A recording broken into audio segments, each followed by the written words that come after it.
Good morning, folks. Plasma filaments reaching tall at the limb. We're going to look at a pattern change in the weather, stars dancing, a double dust deluxe, and the fire simulations. Let's begin at spaceweathernews.com and find the last day on our star, very quiet. Minor dark coronal holes present as they turn across, while the bright, crackling active region approaches center disk today on the south. That actually is a pretty generous name given the lack of proper sunspots beneath it. It is an umbral field and surface magnetism formation only. Let's look at the solar wind. We see that the phi angle flip has not been followed by intensified solar wind streams.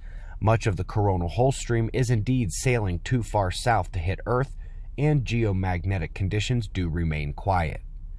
Let's take a quick look at the U.S. and notice the orange for the heat in the southeast. That is going to change here in the coming days and bring a more fall-like seasonability to the region as the jet stream dips in hard over the central United States and spreads that chilly cheer the Rockies have enjoyed the last few days with the remainder of the country. Let's go out to space with the Pipe Nebula next. This dark feature does have some bright points, and two of them appear to be circling.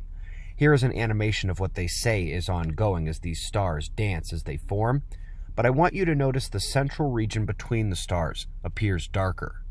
This is a ever more common and deeply troubling aspect of simulating astrophysical plasmas. You might recall this issue broke onto the scene with those black hole simulations that simply asked the computer to leave that area blank, too hard to model. Well, it's sort of infecting the remainder of the simulations. In reality, that region is like a double Lagrange point. Material should actually accumulate there as not only the barycenter between the objects, but because of the higher plasma pressure circling it. Let's do some dust next. First, an interesting piece on the ice core dust that helps us learn more about the onset of the last ice age. It's a very interesting read, but also a reminder that during the last interglacial, temperatures were 8 degrees Celsius higher than they are today. More on that in our final notes. But let's go to space dust up next. Interesting commitment from NASA to break down the fine detail of dusty plasma in the cosmos.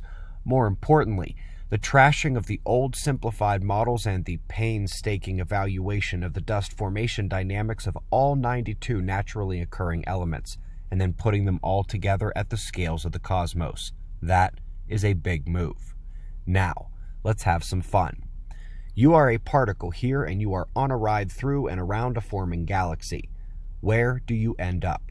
How long does it take to get there? Folks, a new paper has been published using the fire simulations. The most critical aspect of the new paper is that they are realizing that the metallicity of the circumgalactic medium, the material surrounding the galaxies, has absolutely nothing to do with its origin.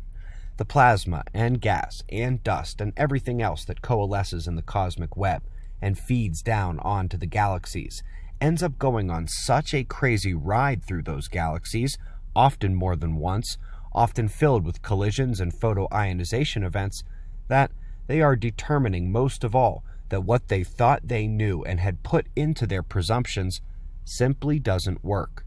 Folks, sometimes we get revelations, and other times it's merely the recognition that more work needs to be done. Both this new work using the fire simulations and NASA's dusty promise we heard a minute ago are forms of the latter, but are the first steps towards rectifying these cosmological paradigms in the proper direction of plasma. Last but not least, folks, the last interglacial was 8 degrees warmer than it is now. Max global warming thus far has been 1 degree. Life thrived during the last interglacial, and our current one is almost over. We're overdue, actually, for a return to the ice where nature will throw a 20-degree drop at the planet, or more. The entire story is in Climate Forcing, our movie from August. It is linked below the video, alongside Cosmic Disaster and Plasma Cosmology. The idea was to give 3 short films to catch you up on 80% of the top items of coverage here at the channel in the 9 years we've been covering it.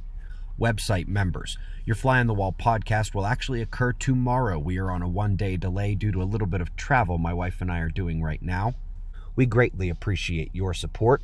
We've got wind map forecasts and shots of our star to close. We'll do this all again tomorrow, right here, but right now it's 4:20 a.m. in the new Valley of the Sun.